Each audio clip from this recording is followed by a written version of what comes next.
नहमदुहु व नसल्ली अला रसूलिल करीम अम्मा बाद फ़ाऊज़ु बिल्लाहि मिनश्शैतानिर रजीम बिस्मिल्लाहिर रहमानिर रहीम। मुअज़्ज़ज़ नाज़रीन कराम, अस्सलामु अलैकुम व रहमतुल्लाहि व बरकातुहू। पिछले अस्बाक में हमने पढ़ा है इसम के बारे में। इसम के बारे में हमने पढ़ा था कि 4 चीज़ों का इल्म होना ज़रूरी है। उसमें हमने अराब के बारे में पढ़ा है, मुज़क्कर मुअन्नस के बारे में पढ़ चुके हैं, और वाहिद तस्निया और जमा के बारे में पढ़ा है, और वसत के बारे में भी पिछले सबक में हम पढ़ चुके हैं। वसत का मतलब है इसमें नकिरा और इसमें मारफा। इसमें मारफा के बारे में हम पढ़ चुके थे, उसकी 7 अक़साम हैं, उनका हमने मुख्तसर सा पढ़ा है पिछले सबक में। उसमें एक किस्म जो थी इसमें मारफा की, वो इसमें ज़मीर भी थी, कि इसमें ज़मीर के बारे में भी हम पढ़ चुके हैं कि इसम की जगह जो इस्तेमाल होता है उसको इसमें ज़मीर कहते हैं।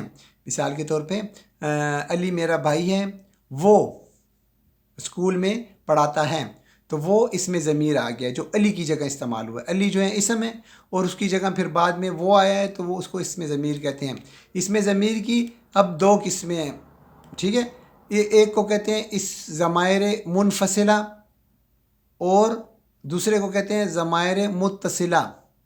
ज़मायर मुनफसिला किसको कहते हैं? ये जिस तरह नाम से ही ज़ाहिर है। देखिए, मुनफसिला फासले से हों, जो अलग हों, जो कलमे से अलग इस्तेमाल होते हों, जो कलमा होते हैं उससे अलग इस्तेमाल हों, ठीक है, और पहले आते हैं। जिस तरह मिसाल के तौर पे अना मुस्लिमुन, ये मुस्लिमुन इसम है, इससे पहले ये अना आया हुआ है, ये ज़मीर है। ज़मायर मुत्तसिला जो कलमा से मिले हुए हों, मुत्तसिला मिले हुए को कहते हैं, ठीक है, मुत्तसिल होते हैं, मिले हुए हों और बाद में आए। जिस तरह रब बी, ये बी या जो है ये ज़मीर है, ठीक है, जो मेरे के लिए आता है, माई के लिए इस्तेमाल होता है, मेरा रब। मुनफसिला को डिटैच्ड प्रोनाउंस भी कहते हैं, क्योंकि वो डिटैच्ड होते हैं, वो सेपरेट प्रोनाउन होते हैं, ठीक है ना, जो अलग होते हैं। और मुत्तसिला चूँकि मिले हुए होते हैं, इनको अटैच्ड प्रोनाउंस कहते हैं। अब ज़मायर मुत्तसिला के बारे में हम पढ़ते हैं कि ज़मायर मुनफसिला के बारे में हम पढ़ते हैं कि ज़मायर मुनफसिला क्या हैं, जो अलग हों और पहले आएँ, ठीक है। अब इस चार्ट की मदद से हम इनको समझेंगे और इनको याद करने की कोशिश करेंगे। ज़मायर याद रखें 14 हैं, ठीक है। 6 जो हैं वो गायब होते हैं, गायब, थर्ड पर्सन उसको कहते हैं, गायब के लिए इस्तेमाल होते हैं। 6 जो हैं हाजिर के लिए इस्तेमाल होते हैं, मुज़क्कर मुअन्नस, ठीक है, जमा तस्निया और जमा वाहिद तस्निया और जमा मुअन्नस मुज़क्कर को मिला के 6 हो जाएंगे। ये 6 हाजिर के सीगे होंगे। हाजिर को हम सेकंड पर्सन कहते हैं, और मुतकल्लम के लिए 2 सीगे इस्तेमाल होते हैं। तो ये टोटल जो है वो 14 सीगे हो गए हैं, ठीक है। तो इसको हम एक एक करके समझते हैं। मुज़क्कर वाहिद मुज़क्कर गायब के लिए आएगा हुआ, हुआ को ही कहते हैं, ही। और हुमा तस्निया के लिए आएगा हुमा, और जमा के लिए आएगा हुम, ठीक है। इसी तरह वाहिद मुअन्नस गायब के लिए आएगा हिया, हिया का मतलब है शी। हुमा तस्निया के लिए आएगा, और हुन्ना, हुन्ना जो है वो जमा मुअन्नस गायब के लिए आएगा, ठीक है, जमा मुअन्नस गायब के लिए हुन्ना आ जाएगा। ये 6 सीगे हो गए हैं गायब के लिए। अब हम हाजिर के सीगे पढ़ेंगे 6। मुज़क्कर के लिए मुज़क्कर हाजिर, मुज़क्कर वाहिद हाजिर के लिए आएगा अंता, यू। 2 के लिए आएगा अंतुमा, यू। अंतुम, तुम सब, मर्द, तो ये भी जो है यू इस्तेमाल होगा।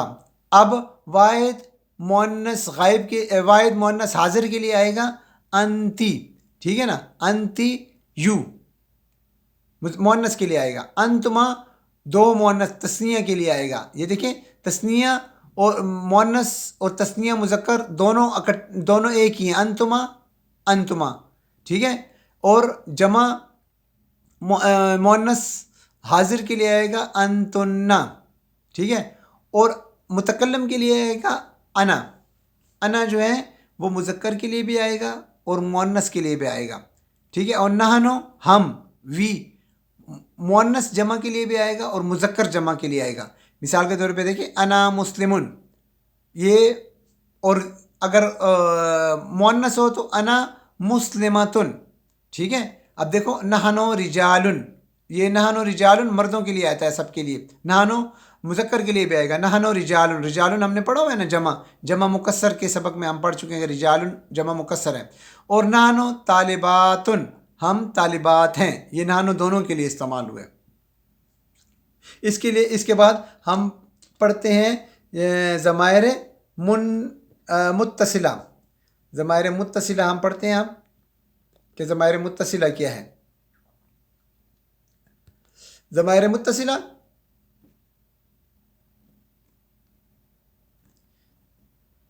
متصلہ جو اٹیچڈ ہوتے ہیں، پروناؤنز ہوتے ہیں، ٹھیک ہے، جو ملے ہوئے ہوں اور آخر میں آئے ہوں۔ اس چارٹ کی مدد سے اس کو بھی ہم سمجھنے کی کوشش کرتے ہیں۔ اس میں بھی 3 وہ ہیں،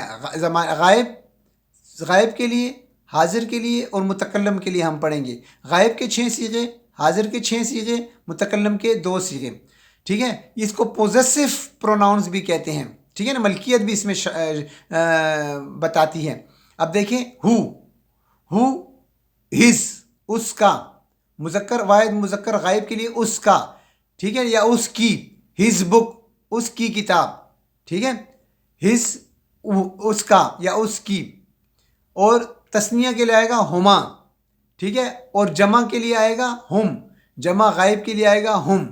مثال کے طور پہ دیکھیں، قلم ہو، اس کی قلم، قلم ہما، ان 2 مردوں کی قلم، قلم ہم، ان سب مردوں کی پین، ان سب مردوں کا پین، ٹھیک ہو گیا۔ اب مؤنث کے لیے کیا آئے گا؟ مؤنث واحد غائب کے لیے آئے گا ہا، قلم و ہا، ہس، ہر، اس کا مطلب ہے ہا، ہر کے لیے آئے گا، ٹھیک ہے نا۔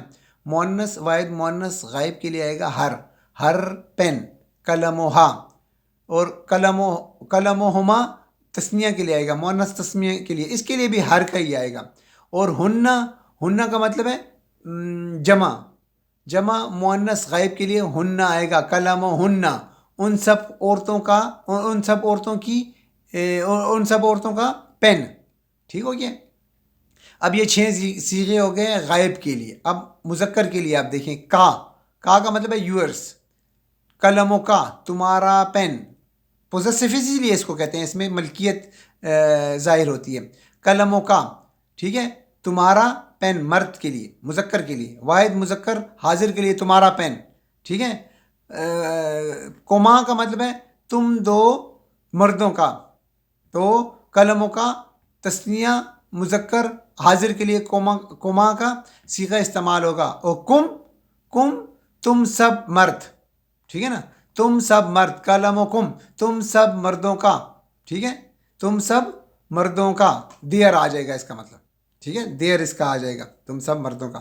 اب مؤنث کے لیے کیا استعمال ہوگا؟ واحد مؤنث حاضر کے لیے آئے گا کی، قلم و کی، تمہارا پین، کوما، تم 2 عورتوں کا پین، قلموں کا، تم 2 عورتوں، اور کنہ آئے گا جمع مؤنث حاضر کے لیے، سب کے لیے، قلم و کنہ۔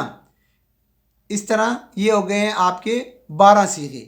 اور متکلم کے لیے آئے گا یا، مائی یا می، ٹھیک ہے، مائی یا می اس کا مطلب ہے، قلمی، میرا پین۔ یہ مذکر بھی کہہ سکتے ہیں اور مؤنث بھی کہہ سکتے ہیں، نہ دونوں استعمال کر سکتے ہیں، اور یا اس، ٹھیک ہے نا، اور یا اس اس کا مطلب ہے۔ تو یہ جو ہے قلم و نا مذکر بھی کہہ سکتے ہیں بہت سارے، اور مؤنث بھی کہہ سکتے ہیں۔ تو یہ تمام اس میں ضمائر ہو گئے ہیں۔ اس میں ضمائر کی 2 قسموں کو آپ بس یاد رکھیں، منفصلہ اور متصلہ، اور یہ قرآن میں بہت دفعہ استعمال ہوئے ہیں، اور زیادہ تر یہ جو ہیں واحد تثنیہ بہت زیادہ استعمال ہوئے ہیں، یہ واحد جو ہیں ان کے لیے بہت استعمال ہوئے، اور جمع کا جو استعمال ہوا ہے قرآن مجید میں، وہ اس میں ضمائر جمع کا بہت استعمال ہوا ہے، اور اس میں ضمائر واحد کا بہت استعمال ہوا ہے، چاہے وہ مذکر میں ہو، مؤنث میں ہو، متکلم میں ہو یا حاضر میں ہو، یا ان میں سب میں ہو۔ تو انشاءاللہ جب آپ قرآن پڑھیں گے تو ان کی آپ کو آہستہ آہستہ سمجھ آتی رہے گی۔ اللہ تعالی ہمیں عربی گرامر کو سمجھنے کی توفیق عطا فرمائے، اور قرآن مجید کو سمجھ کے اس پہ عمل کرنے کی توفیق عطا فرمائے۔ وما علینا الا البلاغ۔